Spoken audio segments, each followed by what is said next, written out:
तुम्हारे परिवार पर संकट आया। वापिस तुरंत लड़की को लिया, वापिस ट्रैक्टर ट्राली ठीक रखा, पहुंचे वहीं आचार्य महाराज को खोजते हुए। पद विहार करने वाला कितना चलेंगे, तो 4 किलोमीटर पर थे आगे। सब लोग पहुंच गए और हाँ विनय करने लगे, निवेदन करने लगे, माफी मांगने लगे। आचार्य महाराज ने कहा कि गलती क्या हो रही है जो माफी मांग रहे हैं। सब अपने मुंह से बताने लगे, हमने ऐसा किया है, हम हंसे हैं। तो हमने कहा कोई बात नहीं, ये तो हमारे साथ रोज होता है। जो लोग हमें पसंद करते हैं वो फूल बरसाते हैं, और जो लोग पसंद नहीं करते वो पत्थर फेंकते हैं।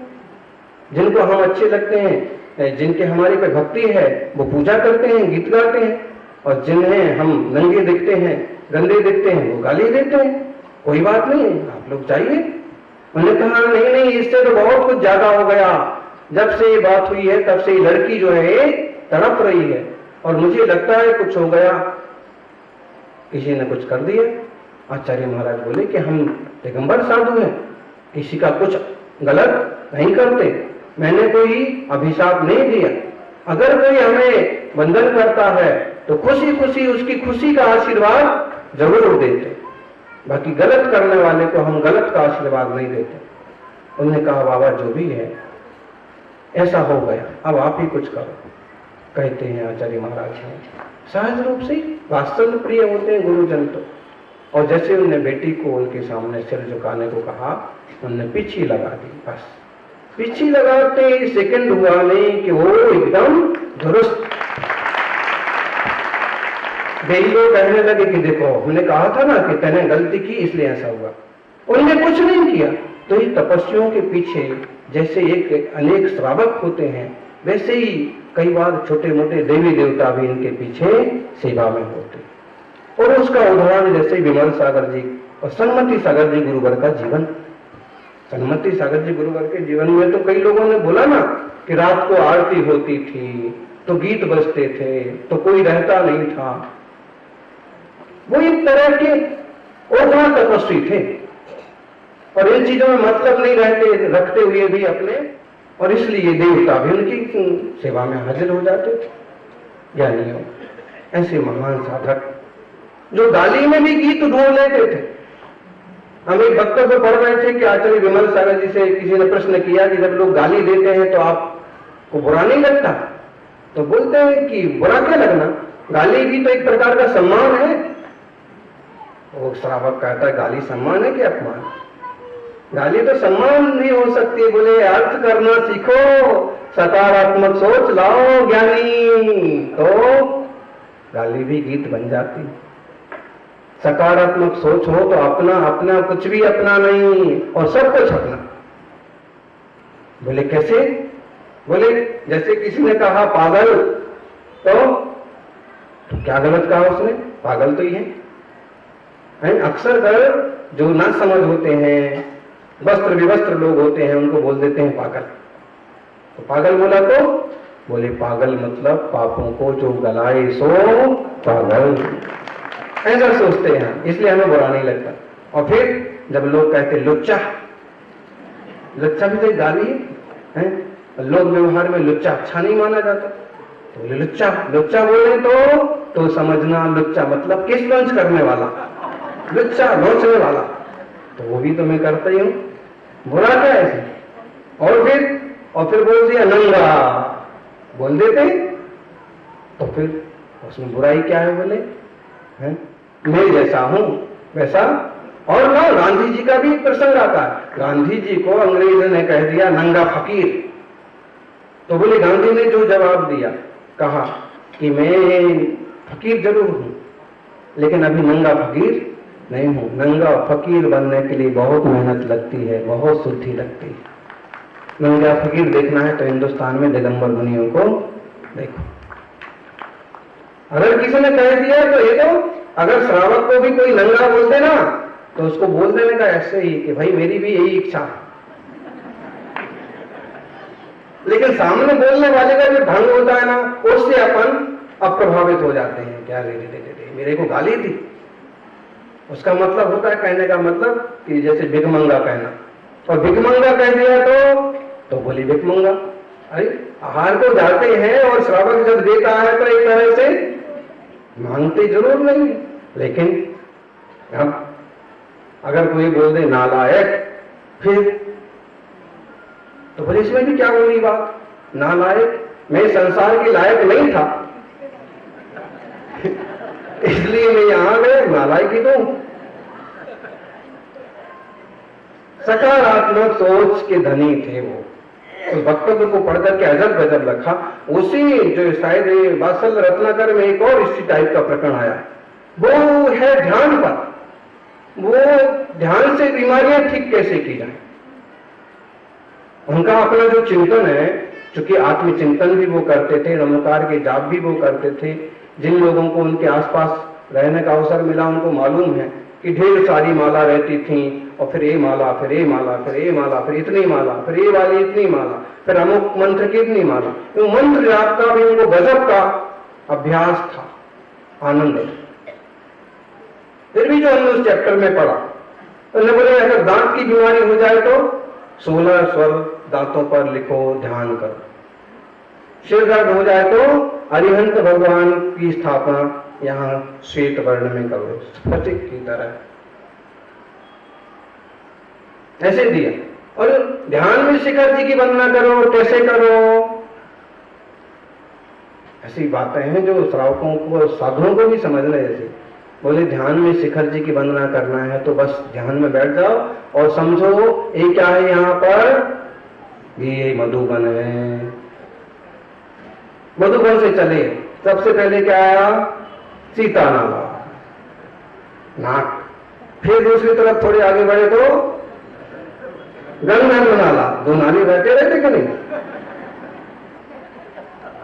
हाँ, इधर से चले अपन और मधुबन, ये आया भाताघर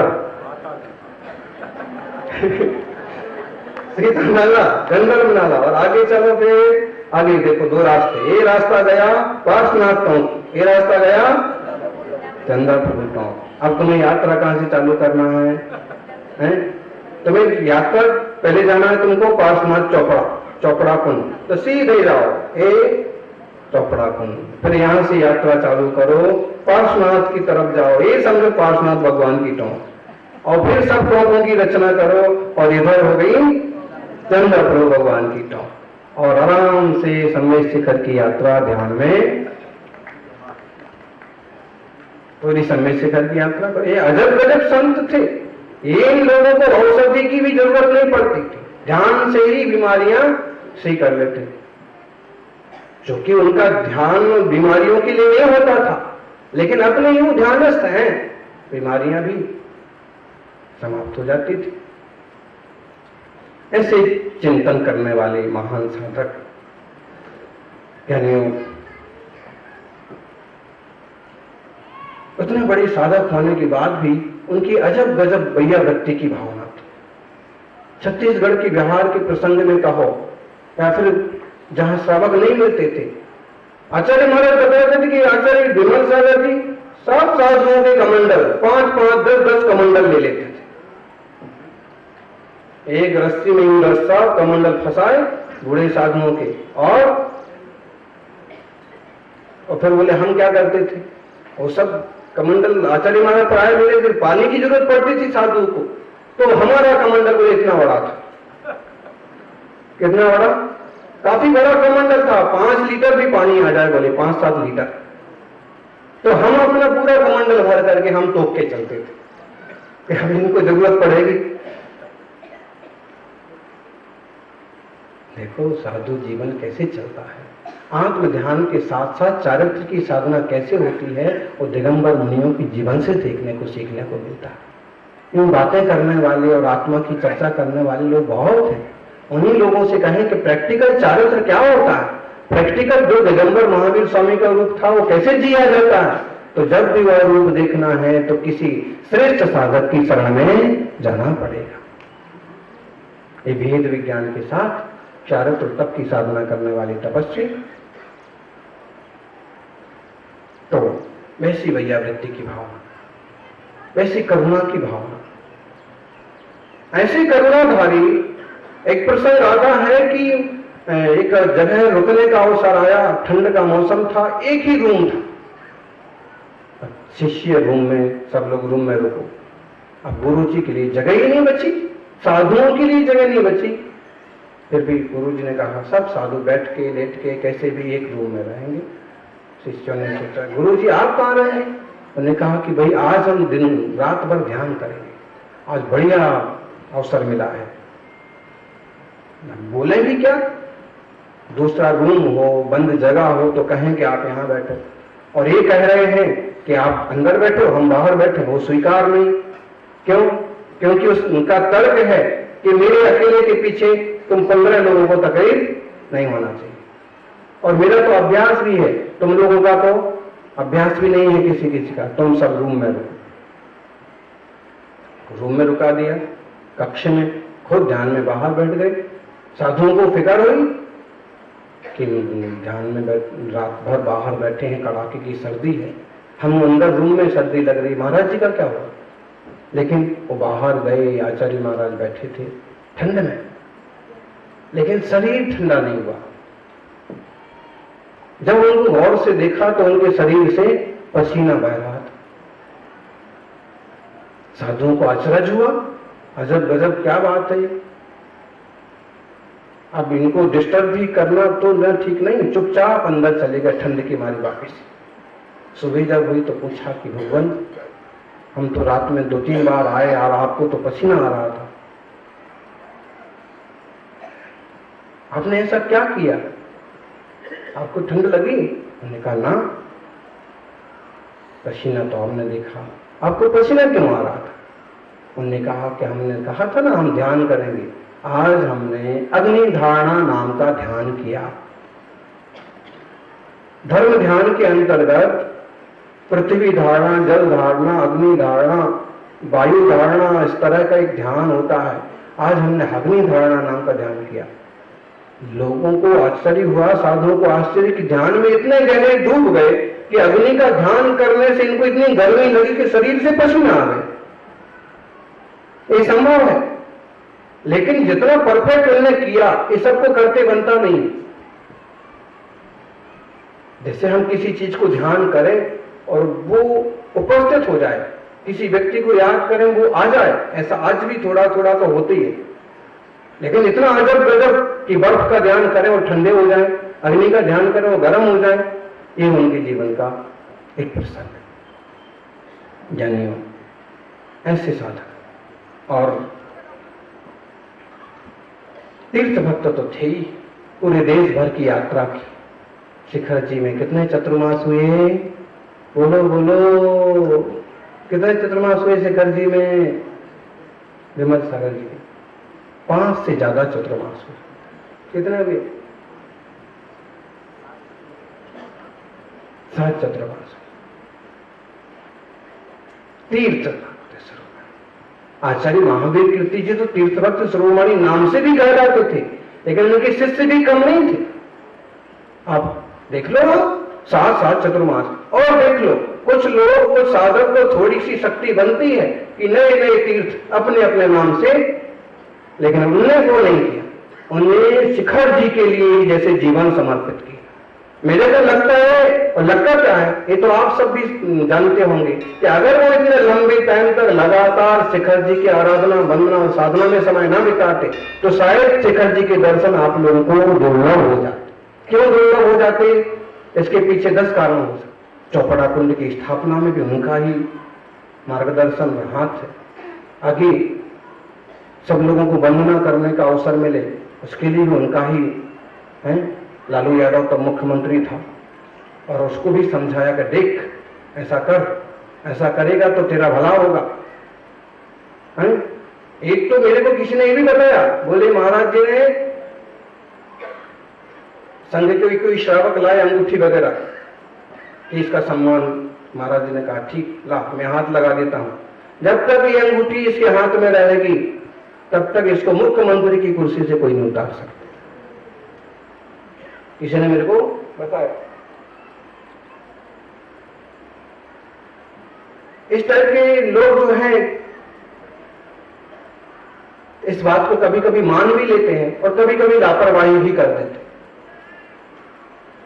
उसी व्यक्ति ने भी बताया कि बोले जब तक उसके हाथ में अंगूठी रही तब तक वो मुख्यमंत्री रहा, कैसे उसकी अंगूठी खो गई और उसके बाद उसका पतन चालू हो गया। क्योंकि उसके पीछे महाराज जी का ये आशा नहीं था कि मेरा भक्त बन जाए, उनका ऐसा कुछ विचार था कि जिन धर्म के प्रति, शिखर जी के प्रति इसका मन बना रहे, इतना सा आशीर्वाद अपन इसके लिए दे देते। तो इस टाइप की उनकी तीर्थ भक्ति थी। आपको मालूम होगा कि कभी सागवाड़ा में भी पधारे थे। शेर साहब बता रहे थे डोबा कि 82 और मनस्तंभ जो है ना, बोले ऐसे ही पड़ा था जमीन और इस पर भी लोगों का कचरा फेंकना, कब्जा करना, ऐसा कुछ चलता रहता था। फिर इस श्रावकों ने हिम्मत बनाई, महाराज जी ने मार्गदर्शन दिया और हाथों हाथ शिलान्यास।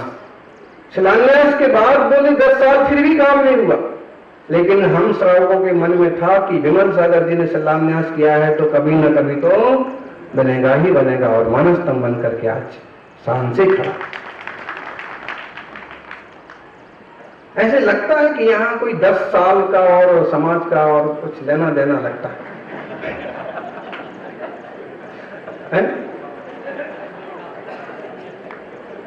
कि मानस्तंभ का शिलान्यास हो तो 10 साल बाद पूरा होगा, पगलिया जी का शिलान्यास तो 10 साल बाद पूरा, अपन योगेंद्र गिरी की योजना बनाएंगे तो भी 10 साल में, आखिरी साल में सब होगा, लेकिन भले, लेकिन 10 साल तो उसमें बीच में गेस्ट पड़ना चाहिए। लेकिन भावना और योजना तो 10 साल से चल रही थी, है? और फिर शांतिनाथ स्वामी के जिनालय का भी देखो तो जो भी है, लेकिन कुछ भी है, देर आए ये भी पक्का है कि गुरुजनों के बोए हुए बीज व्यर्थ नहीं जाते। चाहे वे व्रत का बीज बो के जाए, चाहे बच्चों को आशीर्वाद दे के जाए, चाहे समाज में कोई विशेष आयोजन का बीज बो के जाए, और चाहे समाज के विकास की कल्पना करके जाए, प्राय करके उनकी बातें आगे पीछे कभी न कभी फल जाती हैं।